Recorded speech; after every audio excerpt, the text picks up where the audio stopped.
Welcome everybody to I think show number 4 of the Hey Luke show.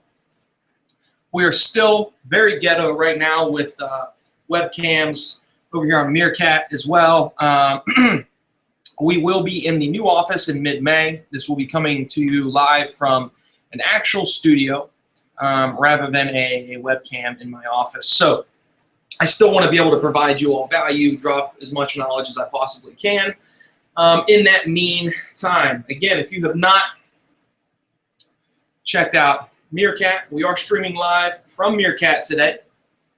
As always, I forgot to schedule the broadcast out on Meerkat, so we just went live without any announcements. So right now we have one person watching on Meerkat, that should grow as the show goes on. So today what I wanted to talk about was a question that I always get asked when I'm giving speeches to businesses, classes, I'm in a business meeting with a client, whatever it may be, and that is, what social media platform should my business use? A lot of people think that I have to be on Snapchat, Instagram, Facebook. I got to have a Twitter account. I've got to learn how to use LinkedIn. And do I need to use Pinterest as well? It's so much to learn all at once. You don't have to use all of those platforms. And actually, each business needs to look at their demographic. Are you marketing to men, women, men and women? What age are you trying to attract? Who are you trying to reach? People that have disposable income at a greater level than normal? What's your audience? That's how it breaks down. So let's start with the big one, Facebook. If you're trying to reach a younger demographic, teenagers on down, Facebook's not necessarily the place that you want to play. Facebook, yes, even though it started out as a college-only platform, then backtracked, went and picked up the high school age. Since then, it has gotten popular and it has grown. And there are a lot of adults now that use social media. And actually, the largest demo of individuals on Facebook are 35 to 65 plus adults. And the largest growing demo are 45-year-old women. So if you're trying to reach that 18-year-old girl to sell your clothing items or to sell makeup or whatever it is, Facebook's not necessarily the place you want to play. But for those that want to reach the audience of someone in the market to buy a home, someone in the market to buy a vehicle, someone that needs financial guidance, someone that needs insurance, whatever it may be, Facebook is the place you want to play, because the people that have money, the adults, those are the ones that are mainly on Facebook. Now, you still do have some college kids, some high school kids, some late 20s, but most of the individuals on Facebook are the 35 to 65 and up. So what does that mean? If I'm trying to sell products that people have to have money to use this, should I only be on Facebook, or should I use some of the other platforms as well? Well, let's break that down. Something that a lot of people need to take a step back and think about is how social media grows up over time. So Facebook started out as a younger adult, or a younger generation platform, your high school kids, your college kids. Once the parents discovered that they could get on and reconnect with people that they went to high school with and keep up with their grandkids, it got much older and much older and much older.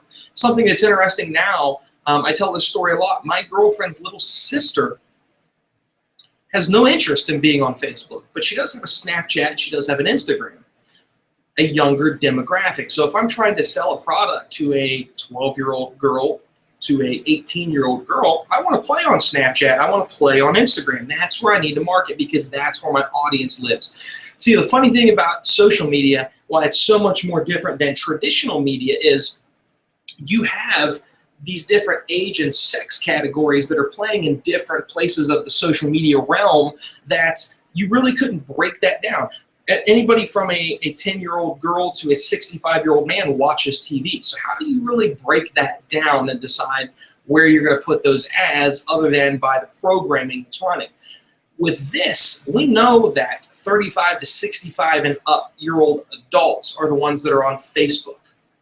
We know that the tech-savvy 35-year-olds down to the 20 to 21-year-old college demo, they do a lot of interaction on Twitter.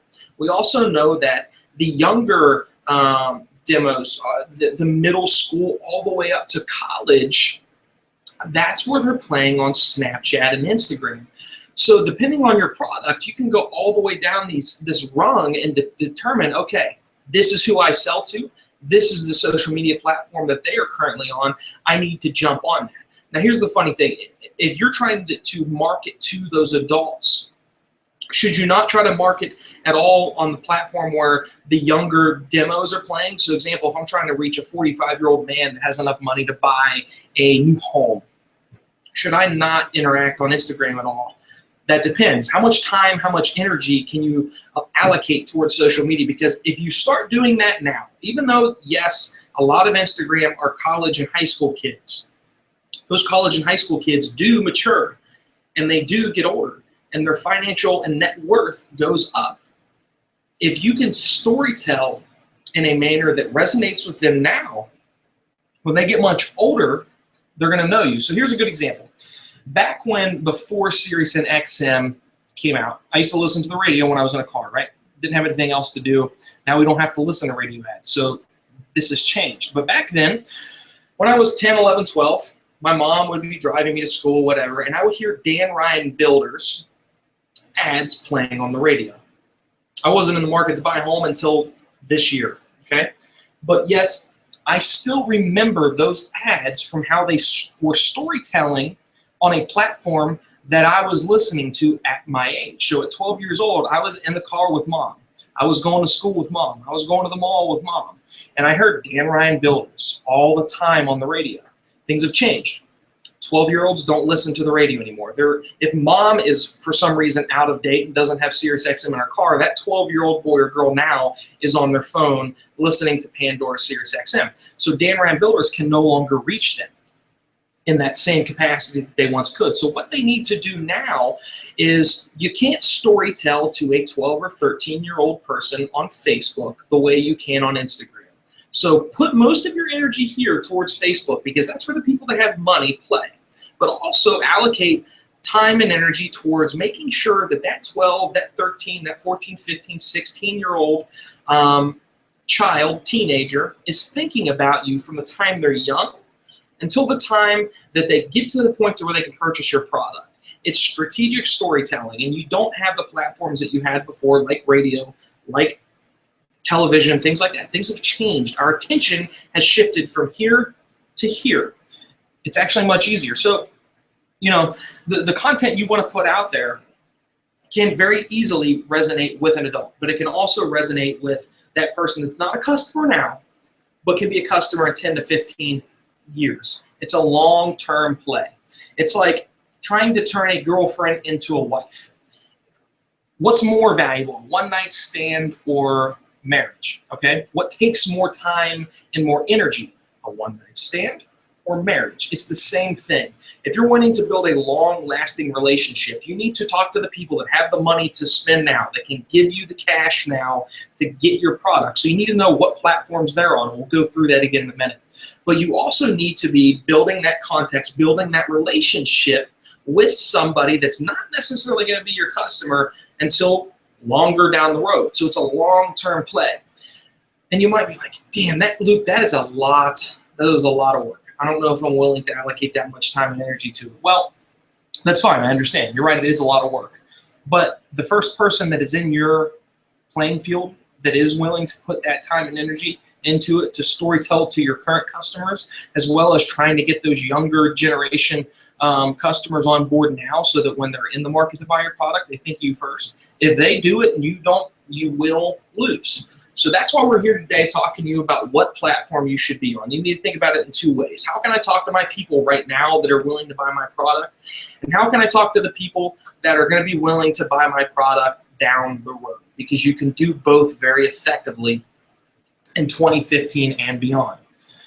So what platforms do we have? We have Facebook for the adults. Let's break it from oldest to youngest. We have your adults, your 35 to death.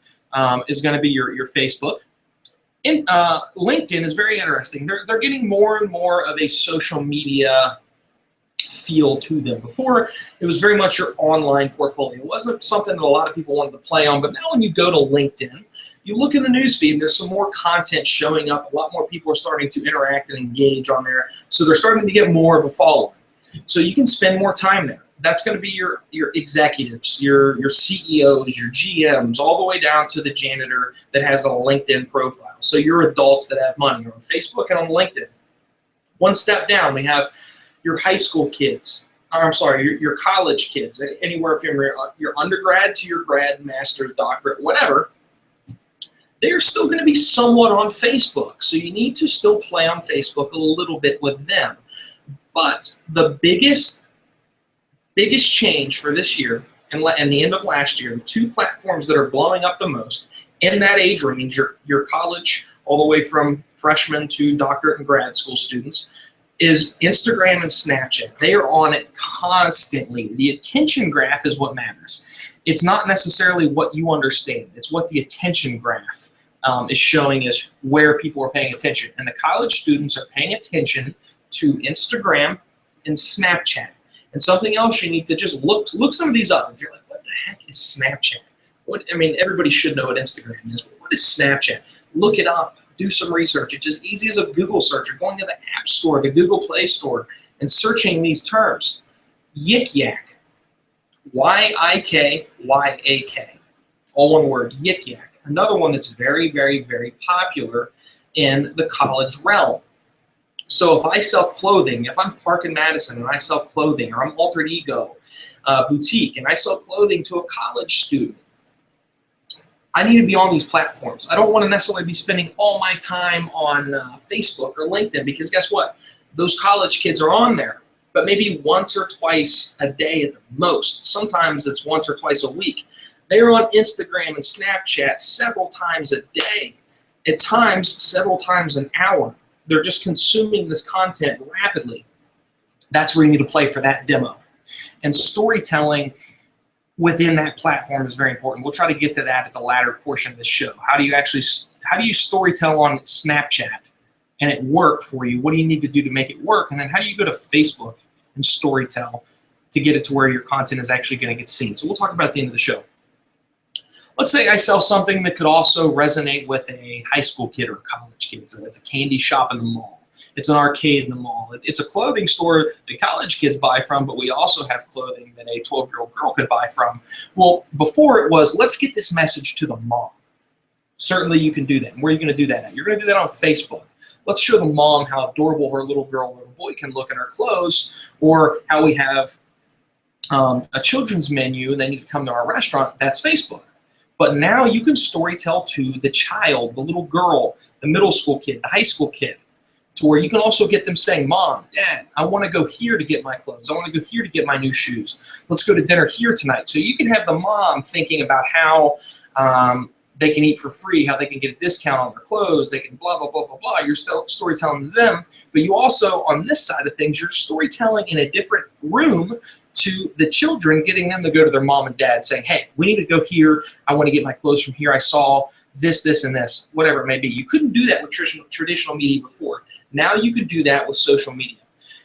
The younger demos, again, you got Snapchat and Instagram. The middle school and high school kids are still on those platforms. So it goes all the way from college, and then it's picking up steam in the middle school and the high school realm. Like I said, girlfriend's little sister has no interest in Facebook, but she consumes more content that I thought was humanly possible during a day, to where her retinas might burn out of her face by the time she is 20, because she stares at Snapchat and stares at Instagram all the time. Well, here's the thing. Nobody is storytelling to her on a local market. She wants a dog. Why isn't the Puppy Cottage in Winchester, Virginia, showing those puppies to her on Snapchat? Every little girl needs her haircut. Why isn't the beauty salon posting the cute designs that they could do to a little girl's hair on Instagram, and then talking to them on Snapchat? You have their attention on these platforms. That's the thing. And people are just letting it go by the wayside because they don't understand it. I didn't know how to drive a car. Nobody knew how to drive a car. You sure as hell figured it out, right? We were born not knowing how to eat, not knowing how to spell our name, not knowing how to draw, not knowing how to tie our shoes. We figured it out. And the people that didn't figure it out, look at them. Figure these tools out. That's why we're here to help. That's why we do these shows. That's why I want you to submit questions. I want you to explore these tools and figure out how they can be used. Let's see. Let's see if there's a question. Okay, so we got a handful of questions. We'll answer these here shortly. Go ahead, come in. Hey, what's up? I'm on video chat. Oh, you have the other one? I'll be done in about 10 minutes. Oh, okay, no problem. I got Cool. Give me a call here in a little bit. All right, awesome. So we obviously do this live, and whatever happens, we roll with it. So we had somebody walk into the office. So we'll answer a few questions here in a minute. So how do you actually storytell to these individuals? Just simply being on the platform, simply saying, I got an Instagram account, and I'll just start throwing stuff up on it. That's not going to get the job done. You need to know how to talk to these millennials, how to talk to these adults, how to talk to the kids in high school and middle school. So what type of content do you put out there? Here's the thing not to do. This is what you should stay away from at all costs, and this is what people do the most of. So this is where you need to pay attention. There's going to be a lot of platforms out there that allow you to take a piece of content. I sell staplers, okay? I want to take a photo of this stapler on the desk, and I'm going to post it to Facebook. I'm going to post it to Twitter. I want to post it to Instagram because I know college kids need staplers for their homework. And I'm going to Snapchat it out. Do it all at the same time, right? Great. I don't have to worry about the extra effort. It takes me 15 seconds. It takes me 15 seconds to get it posted on all platforms. And I can get on with my day, right? So that's the best thing to do. Would be what most people think. That's actually wrong. So here's the problem, and we lost connection on the Meerkat stream, so I'm trying to get that back up. Here's the problem. You don't want to just take this one piece of content, this Mountain Dew bottle, and take the exact same photo and throw it all across all the platforms, because each platform works differently. What works best on Facebook is a great photo and a great video of somebody holding the product. So me taking a selfie with this bottle, or having one of our social media strategists take a photo of me holding this bottle. That's good with a status that is about 5-6 sentences long. That's what's going to work best on Facebook. But guess what? On Instagram, it's going to work differently. Photos are great on Instagram. They do work very, very well. But you need to get more artistic with it. It needs to be, you have filters, you have color correction, color tone things that you can do to it on Instagram. You need to do that on there. Videos also work excellent on Instagram. So I would maybe shoot a video of me spinning that bottle around on Instagram, or putting it down and play some piece of content about, hey, we're playing spin the bottle with Mountain Dew today, if I'm talking about this piece of content. And I would post that on Instagram. I'm going to go over to Twitter. And I know that Twitter has to be a very, very short status, and I can use hashtags on Twitter, but not a lot. A lot of people try to put 20 hashtags on Twitter. It doesn't work. You want to have a great photo, and you need to understand that if you have a photo that is the size, it has the whole bottle in frame, understand that the preview thumbnail of the photo is only going to show about that much. So the important part of the photo, if this frame or the entire photo, understand that on Instagram, about right here is what's going to show. So if Luke wants his face in it, he needs to understand how to position the camera. You can't do that if you take one photo and blast it across all social media platforms. And understand that on Twitter, don't try and create your own hashtag. It's not going to trend. What's going to work on Twitter is if you search for the most popular hashtags. If it's March Madness, the Masters, TGIF, then use those 3 hashtags and create your status, your tweet, the copy content of your tweet around that. If you're screaming TGIF, then check out this awesome photo of Mountain Dew. It's a great beverage for a Friday. That's what I'm talking about. Just the sheer fact that you used a trending hashtag of TGIF, there's millions of people searching trending hashtags. That's what makes them trending. So when you put your tweet in the middle of that stream of trending hashtags, you automatically get visible to all of that traffic. Whereas if Luke just creates his own hashtag and says, I freaking love Mountain Dew, hashtag Dewhead, nobody's searching Dewhead, but everybody's searching TGIF. So if you want to get your tweets seen, storytell within Twitter. Don't post to Facebook and then have it auto post to Twitter, because then you're never going to be able to take advantage of knowing that you can go search for the trending hashtags for today, and you can put 3 of them in your status, something that you didn't do before.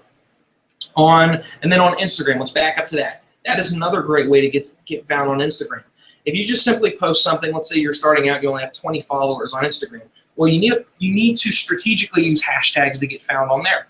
Instagram, whereas Twitter, you only want to use 2, 3, 4 hashtags, or else you start to be looked at as spam. Instagram's different, much, much different. You're allowed to use up to 30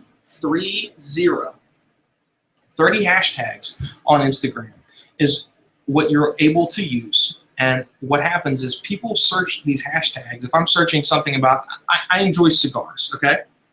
So there's a lot of cigar hashtags, Cigar King, Cigar Nut, Cigar Enthusiast.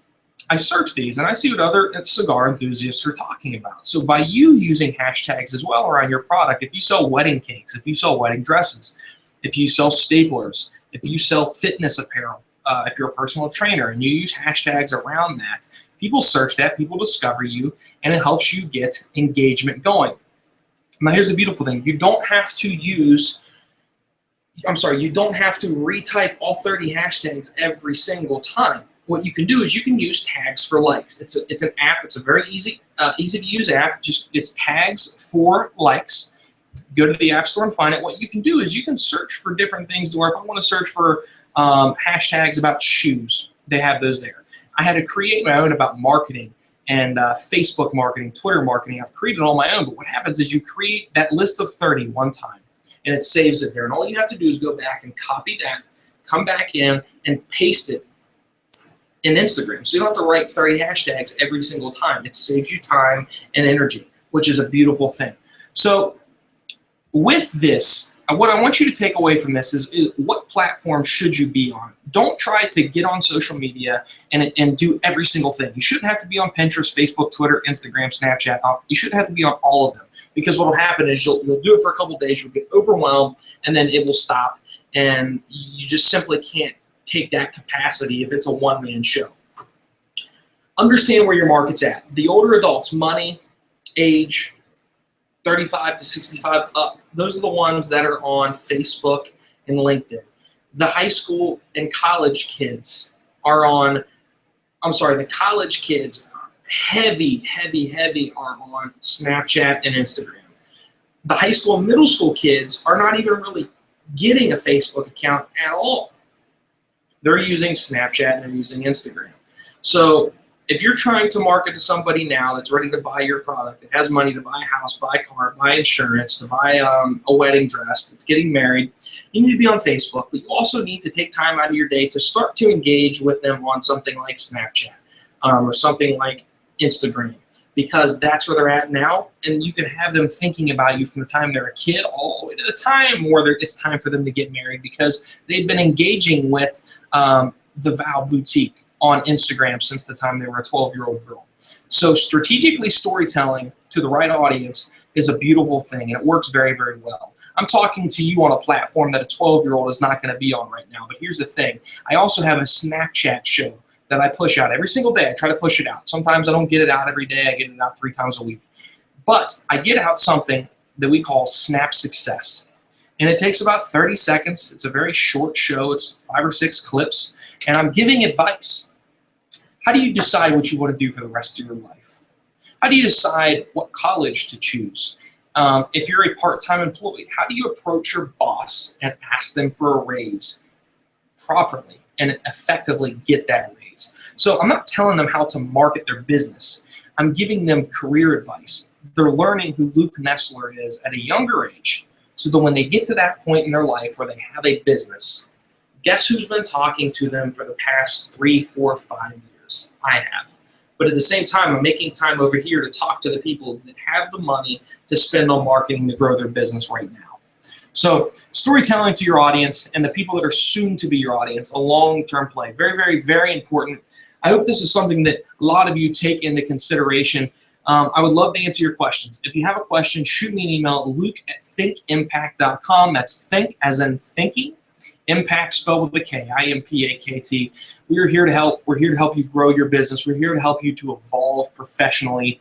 And we love what we do, and we love helping our customers. So be sure, whether you're a customer or a friend or somebody that just stumbled upon this video, if you happen to have a question, shoot me an email, luke@thinkimpact.com. Happy to help. We will see you next Friday, same time, same place, very close to being in the new office.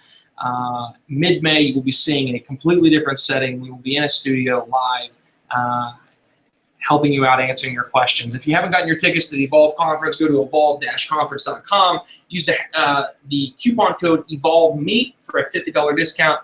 That is on April 28th. We're looking forward to helping all of our business friends in the area and jamming with you all. Until next Friday, have a beautiful weekend, a safe weekend, and we will see you soon.